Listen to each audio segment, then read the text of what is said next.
NS academy में आप सभी का स्वागत है। आइए देखते हैं आपका सवाल आपके एग्जाम के लिए काफी सिरदर्द बनने वाला है।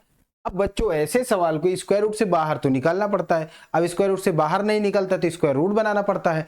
अब स्क्वायर रूट कैसे बनाना पड़ता है वो देखिए। इसके लिए सबसे बढ़िया है आप लोग क्वाड्रेटिक इक्वेशन दो घात समीकरण पढ़ते हो। दो घात समीकरण में भी ये तरीका होता है। दो घात समीकरण में तरीका होता है भैया, इसका जो ये नंबर दिया है ना, इसी को दो से डिवाइड करके ये उसी को जोड़ देते हो, जो आता है उसी को जोड़ देते हो, उसी को घटा देते हो, वहीं से आपका ये स्क्वायर रूट बन जाता है। क्योंकि वही एक तरीका ही होता है, वही एक तरीका होता है इसका स्क्वायर रूट बनाने का, है ना। जो डिवाइड करते हो उसी से जोड़ते हो और घटाते हो तो ऑटोमेटिक ये स्क्वायर रूट बन जाता है। अच्छा आओ बच्चे देखते हैं हम क्या करते हैं। तो इसमें दो से डिवाइड करेंगे ना बच्चे, पक्का जान लो जो ये दिया हो, मतलब जैसे दिया हो ax square plus bx plus c, तो इसका मतलब बच्चे अगर a से डिवाइड कर दिए क्योंकि स्क्वायर रूट में बनाना था, तुम्हें यहाँ पे 2 आ गया, a आ गया और a आ गया तो यहाँ 2a, मतलब ये कि आपको 2 से ये तो जो आएगा b बाई a तो आएगा, ऑटोमेटिक आ जाता है, तो आपको 2 से ही डिवाइड करना है। जो x यहां से गुणांक हटाने के बाद जो x का गुणांक बचे उसमें 2 से भाग दे दीजिए और उसी को एक बार जोड़ दीजिए, एक बार घटा दीजिए, आपका स्क्वायर रूट बन जाता है। तो अपन क्या करते हैं इसको देखो सवाल लगाने में, क्योंकि आपके एग्जाम का इंपॉर्टेंट सवाल माना जाता है। इसको आप करिए ऐसे, एक्स स्क्वायर लगाओगे, जब 2 से भाग दोगे तो भाई ये तो ऐसे ही रहेगा, लेकिन 2 से भाग दोगे 2 में तो भाई एक आएगा। अब एक को ही जोड़ना है और एक को ही घटाना है, सॉरी एक को ही जोड़ना है और एक को घटाना है, और प्लस 5 तो पहले से ही बना है।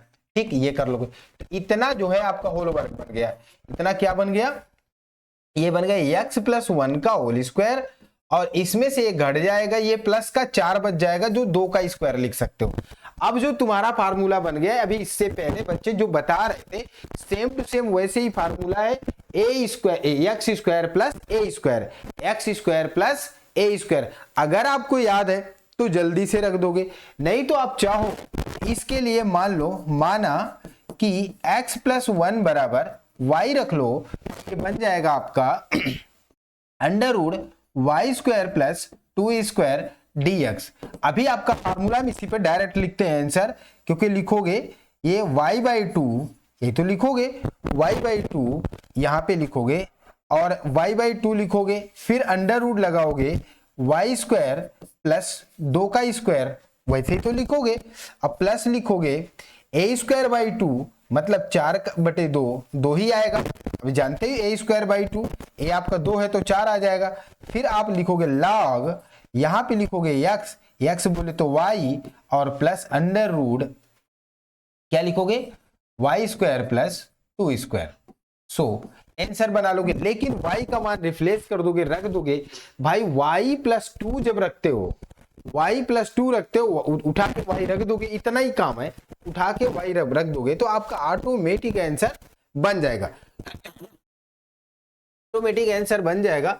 ऑटोमेटिक आंसर का मतलब आपकी तो वैल्यू लिखते वक्त आप सावधानी से आप डायरेक्ट भी उठा के यहाँ से उठा के इसको लिख दो, क्योंकि है तो मान वही ना, जो सॉल्व के तो आ रहा वही आ रहा है। तो ये हो जाएगा x प्लस 2, वो x प्लस 1 बाई 2 अंदर रूट में आ जाएगा, अंडर रूट में यही तो लिखोगे एक्स स्क्वायर प्लस 2x और प्लस 5, ये आ जाएगा। भाई इतने का मान कितना ही होगा, यहाँ पे प्लस 2 लिखोगे, लॉग लिखोगे, y का मान तो भाई हम जो माने हैं x प्लस 1 वही लिखेंगे, लेकिन प्लस अंडर रूट लिखेंगे एक्स स्क्वायर प्लस 2x और प्लस 5। सो आपका आंसर हो जाएगा, थैंक यू।